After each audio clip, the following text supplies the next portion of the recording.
হ্যাঁ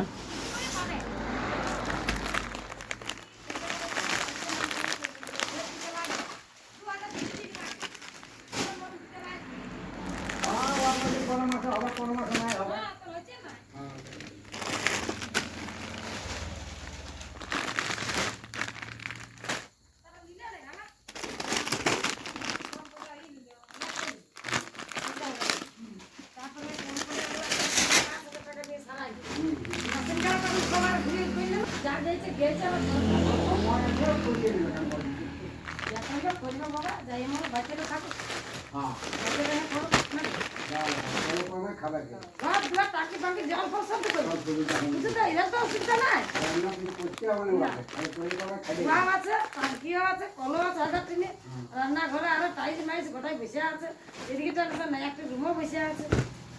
এখন কেন আমার ছিলা পড়াইছে, ছিলা পয়সা লাগছে।